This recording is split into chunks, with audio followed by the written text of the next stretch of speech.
Hello and welcome to InEarReviews. Today we'll be looking at the Yu9 Que. So this has a driver configuration of one dynamic driver and three balanced armatures. And it's from a small boutique brand called Yu9, and it was pushed into mainstream through the release of the Que that I have here. And we'll be talking about why the Yu9 Que became an instant hit within the audiophile community. So just disclaimer, I purchased this myself from DMZ Audio, and let's get into what comes inside the box. So the box itself is this, and it's quite a big box. As you can see, it doesn't fit fully in the camera. It's like a square shape, and inside you get the carrying case, the shells, and I don't know, this is like a 3D printed like trinket. I don't know what purpose it serves, but it's pretty cool. This is not the stock cable that came with the Yu9 Que. So inside, you'll see that, well, first it comes with the microfiber cloth, and also the it's like separate case or separate pouch for each of the shells if you want to protect them from being scratched. As well as the stock cable, as you can see. I'll talk about it later in the build quality, and a shirt clip, and a cleaning brush, as well as the set of ear tips. So, let's talk about the case first. So the case is actually pretty large, as you can see. It like the iems fit very comfortably inside the spacious interior, and it's definitely not a pocketable carry case, and you can kind of like hear it just like rattles around in there. But the case is very well built, and the inside is very soft, so it'll keep your iems very safe. So I don't really use this case to put the iems inside because it's way too large, but I'll use it for like other electronics such as like charging bricks or stuff, so it's pretty useful there. And as for the ear tips, so the ear tips that it comes with are pretty fantastic. It has two different types.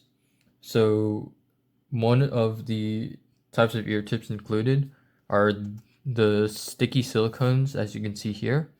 And like usually I don't like liquid silicone ear tips because they either feel too thin or just crumble inside my ears. Or the stem might be like too thick and it hurts when I try to push it deeper into my ear. But these tips work very well since the outside material is pretty firm, while also being soft, and the core is only stiff on the very bottom, as you can see here. It has like kind of a half of the stem is stiff and half of it's liquid silicone, and it lets the ear tips buckle in on itself and like create a little bit of swivel inside your ear, so the ear tips won't be too crumply or intrusive inside your ears. And as for the sound of the ear tips, you don't really change the sound much, but it does add a little bit of brightness to the top end, but overall doesn't change too much of the sound.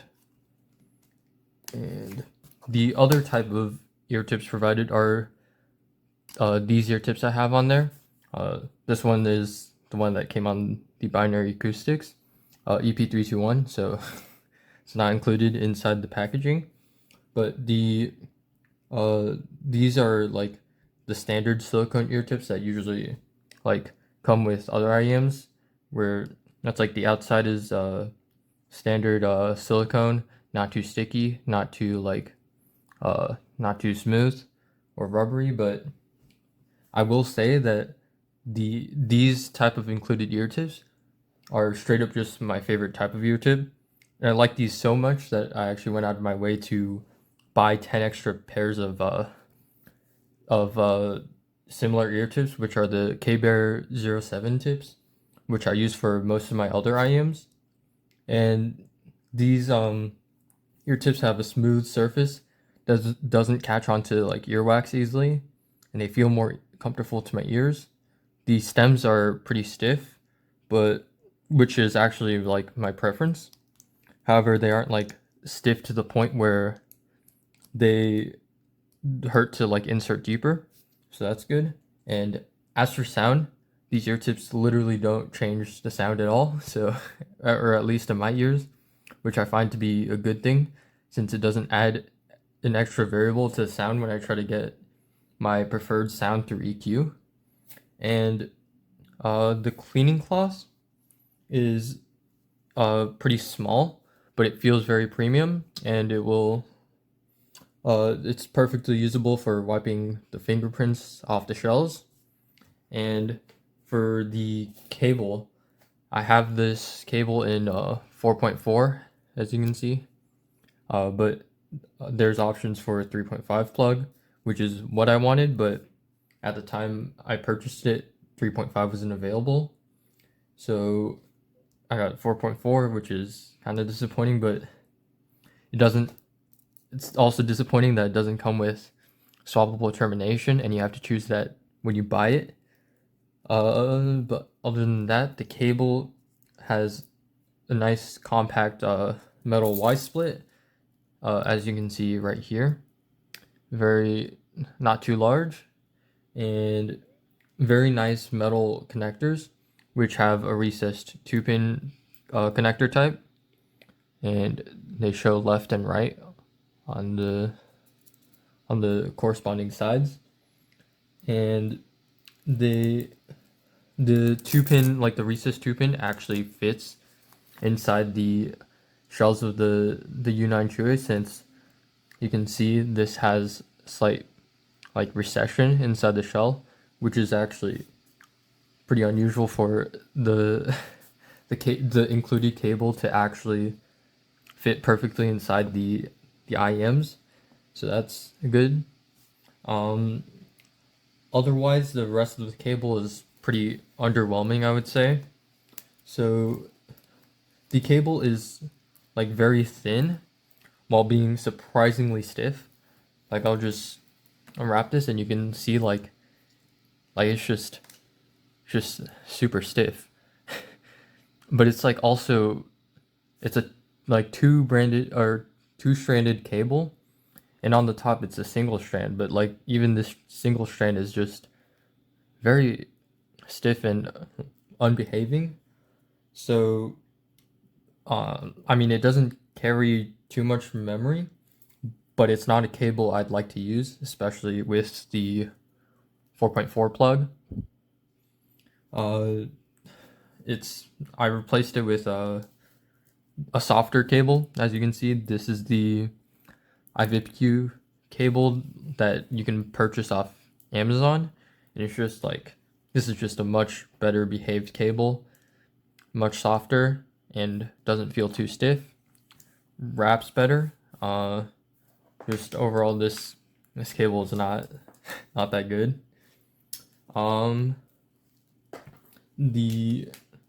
So let's talk about the build quality of the shells itself. So the shells have a smooth matte surface, similar to like the shells of the Moondrop May or the Moondrop variations. As you can see, it's like a black resin. But I will say that the resin, like the black resin, actually feels a bit thicker than either of those. Like I thought it was solid resin at first, but I'm pretty sure it's hollow. I'm not quite sure about that one, so take what I said with a grain of salt. But the shells are not translucent, since the resin feels quite thick, and the faceplate is made out of metal, and it has like a beautiful 3D like wave pattern. It's kind of like it's just, yeah, I like the faceplate a lot, and the texture feels a bit grainy on the faceplate, which is very unique, and I kind of like how it feels, because it's like grainy, but then it's cold to the touch when it's like when it's sitting around, because it's metal. So that's cool. And it has a nozzle on the faceplate, as you can see right here. So doesn't have it's pretty good with pressure buildup. And the nozzles aren't too long, as you can see.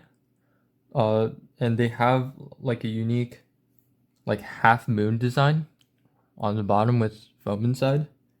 And the nozzles hold on to ear tips well, despite not having like a lip to hold on to. They won't the ear tips won't fall out easily. And overall, the build quality is very solid and will protect the drivers inside, so that's good. And let's talk about the fit and comfort of this IM. So the shells are on the larger side, especially in terms of, as you can see, the shell height. And you may have fitment issues. However, I found that after finding the right tips, it's not that bad, like in terms of comfort. Actually, after finding the right tips, it feels pretty comfortable to wear since the shells are kind of semi-custom molded and the resin is quite smooth. Uh, for instance, I mentioned in previous video that the Opus OP22, when I reviewed that, I found that the iems were too large and uncomfortable to wear, as you can see here. And I find the Yu9 Que to be way more comfortable than the Opus OP22, even though, as you can see here, like on camera and in person, the shells on the Yu9 Que look quite a bit bigger. But for some reason, like the comfort on the Yu9 Que is much better than the OP22. And I believe this is due to the fact that the Opus OP22 is wide, but also like the shells are wide, but also the shells are pretty short, as you can see in terms of height wise here, compared to the Yu9 Que, which is much taller. And that makes it so that the shells become they kind of become narrower once they get to nozzle. So when it's inside your ear, like this part of it goes deeper inside your ear, while on the OP22 it doesn't allow the fit to go deeper, and it kind of just like sits outside your ear. So I think that's what's making the fit better on the Yu9 Que. And the cable, like as I said, the cable feels stiff, but it behaves well. And when the iems are in my ears, there's no, or they behave well when it's inside my ears, so nothing to complain about there. But other than that, there's no chin slider, and it's just pretty mid cable. And I just replaced it because I felt like the Yu9 Que deserved a better cable. So let's move on to sound impressions. So overall, the Yu9 Que is more of an exciting sound, like an exciting and fun sounding set, as opposed to an easier and more relaxed listen. The bass feels very bouncy and lively. However, it is not a deep rumble, but instead like a mid bass thump. So, even so, bass heads will like be able to enjoy it as well as people who want neutral tuning, because the bass doesn't overtake the rest of the instruments or vocals. So I would say the mid-range is done very well and is neutral with a bit of warmth. And to my ears, the best aspect of the Yu9 Que is how it handles the vocals. So the male vocals on this are especially good, and they sound extra clear and detailed in this IM, and it makes it like this IM makes male vocals sound almost like buttery smooth. The treble on the Yu9 Que is also stand out because of how smooth and well extended it is, as well as how detailed it sounds. I feel like I can hear instruments in songs I previously didn't hear before on other IEMs, and it just feels like there's not a moment where I feel something sounds off or too like experimental, but at the same time I can tell like the tuning is very unique and like kind of unorthodox in a sense. For the soundstage is pretty typical of the average IEM, and the imaging is pretty good. I can definitely tell where instruments and vocals are coming from. The separation is clear, and I can easily distinguish between different instruments on top of each other without noticing any noise bleed between the instruments.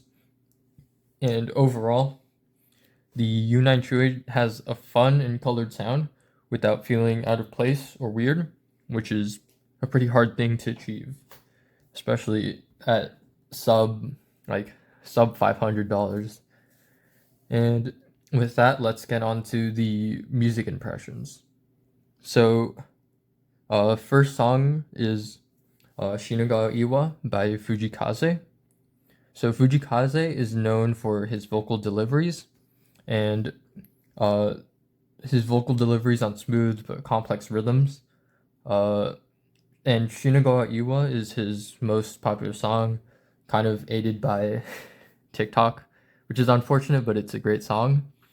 The track features mostly boomy and meaty bass, with his vocals highlighted on top. And this track is where the Yu9 Que really shines. The bass in this song feels thumpy without masking Fujikaze's vocals.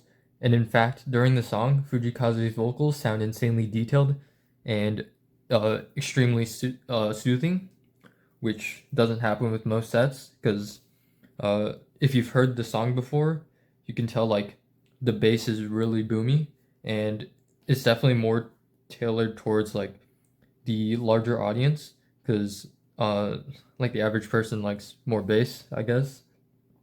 But like the even with the amount of bass that the song has, the vocals aren't uh like it's not detracting from the vocals at all, which is very very unique about this IEM, because a lot of IEMs will make it so that the bass kind of overrides the vocals.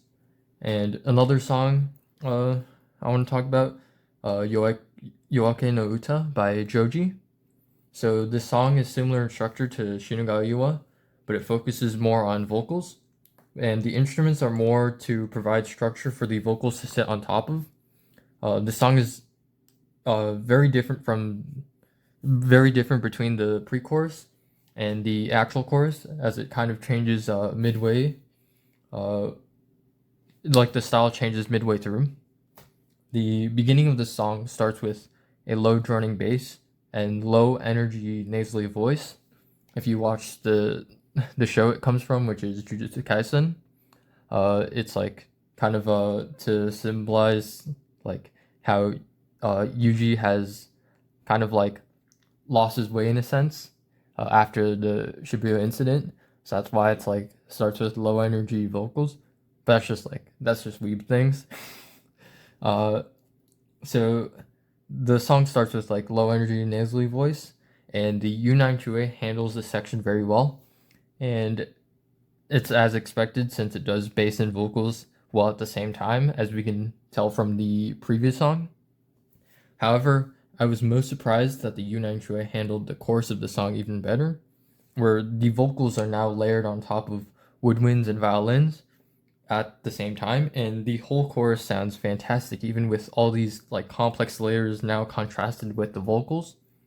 So because the vocals on the Yu9 Que sounded so good on other songs, I thought it would perform well with like opera or choir.